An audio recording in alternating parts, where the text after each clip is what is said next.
जी नमस्कार, मैं हूं विपुल कुमार और आप देख रहे हैं सूर्य विहार डिजिटल न्यूज। हाईकोर्ट से सक्षमता परीक्षा को लेकर फैसला आ गया है और 88 पेजों का फैसला है। और जो फैसला आया है उसमें शिक्षकों को राहत भी मिली है और कहें तो बहुत राहत नहीं मिली है। कंडिका 4 और कंडिका 12 को हाईकोर्ट ने रद्द किया है, लेकिन कंडिका 4 को पूरी तरह से रद्द नहीं किया है। रद्द ये हुआ है कि सक्षमता परीक्षा की जो अनिवार्यता थी कि अगर आप सक्षमता परीक्षा नहीं देंगे तो आपकी नौकरी चली जाएगी, तो इसे रद्द कर दिया हाईकोर्ट ने। अब अगर आप विशिष्ट शिक्षक नहीं बनना चाहते हैं, राज्यकर्मी नहीं बनना चाहते हैं, तो अब आप सक्षमता परीक्षा को नहीं दे सकते हैं, आपकी नौकरी नहीं जाएगी और आप अपने नियोजन इकाई में बने रहेंगे। लेकिन जो शिक्षक सक्षमता परीक्षा देना चाहते हैं, राज्यकर्मी बनना चाहते हैं, विशिष्ट शिक्षक बनना चाहते हैं, तो वो परीक्षा दे सकते हैं। ये हाईकोर्ट ने अपने फैसले में दिया है। और जो जिला स्तर पर जो प्राधिकार था कि जो शिक्षकों की समस्या और न्यायिक मामलों से जुड़ी जो प्राधिकार था कि शिक्षक अपनी समस्या को लेकर के किसी आदेश को चुनौती दे सकते हैं जिला प्राधिकार में, तो उस प्राधिकार को के पाठक ने रद्द कर दिया था। लेकिन हाईकोर्ट ने प्राधिकार को अब बहाल कर दिया है।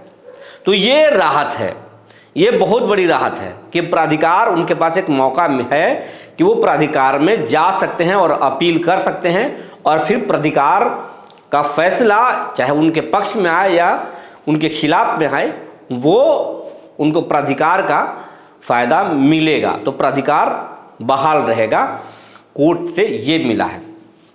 अब जजमेंट आने के बाद से शिक्षकों में बहुत तरह की चर्चा है।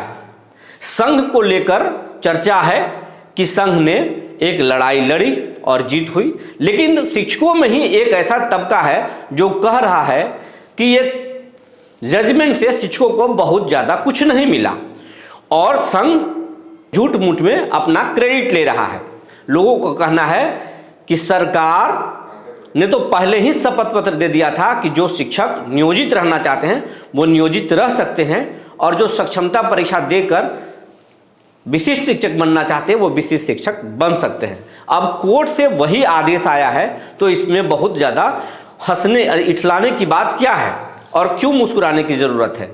कोर्ट ने तो वही फैसला दिया है जो पहले सरकार बता चुकी है। ये शिक्षकों का एक बड़ा तबका का कहना है, लेकिन शिक्षक संघ का कहना है कि जो सरकार ने शपथ पत्र जारी किया वो मुकदमा दायर करने के बाद उसके दबाव में जो सक्षमता परीक्षा की को जो चुनौती दिया गया हाईकोर्ट में संघ के द्वारा, उसके दबाव में ही सरकार ने शपथ पत्र कोर्ट में दिया।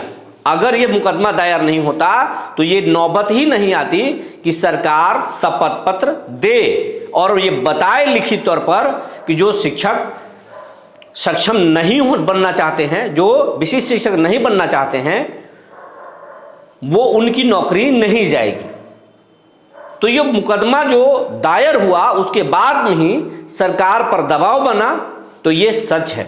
ये सभी शिक्षकों को ये समझना बहुत जरूरी है कि अगर आप आंदोलन नहीं करते, संघ के बैनर तले अगर आप आंदोलन नहीं करते, तो आज ये फैसला भी आपके पक्ष में नहीं आता और सरकार ने जो शपथ पत्र दिया था कोर्ट में, हाईकोर्ट में आपके पक्ष में, वो भी नहीं होता।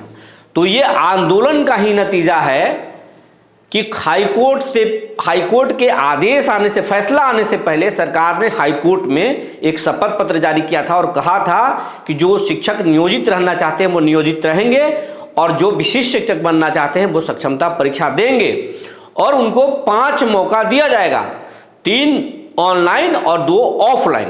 तो ये आंदोलन का ही नतीजा है।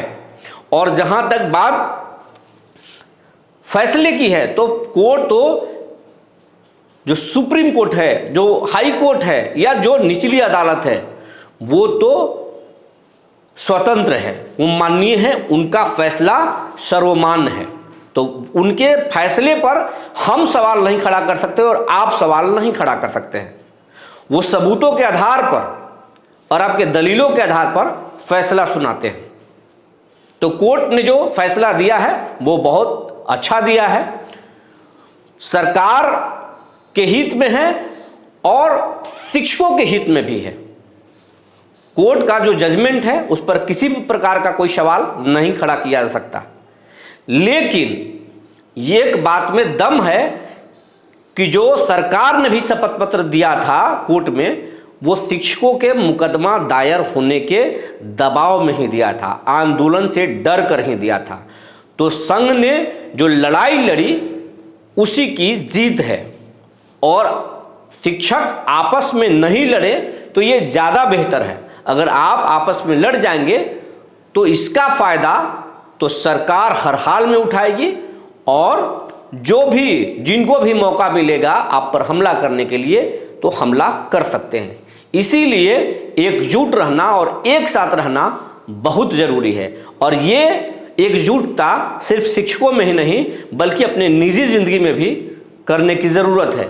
अगर आप अपने घर को एकजुट रखते हैं, एक मुट्ठी जैसे ताकत बना के चलते हैं, तो आप लंबा दूरी तय कर सकते हैं। अगर आप किसी संस्था को चलाते हैं तो आप वहाँ पर एकता बहुत ज़रूरी है। अगर एकता है तो आप मंजिल तक पहुँचेंगे, लेकिन आप एकता में नहीं हैं, अगर आप बिखर गए हैं, आपका वैचारिक मतभेद हो गया है, तो आप ज़्यादा देर तक और ज़्यादा दूर तक नहीं चल सकते हैं। तो जो फैसला आया है उसको हर शिक्षकों को स्वागत करना चाहिए। जो विशिष्ट शिक्षक बनना चाहते हैं वो सक्षमता परीक्षा जरूर दें, और जो नहीं बनना चाहते हैं तो वो नहीं भी दे सकते हैं। ये भी आपके पक्ष में कोर्ट ने फैसला सुना दिया है, तो फैसले का स्वागत कीजिए। धन्यवाद।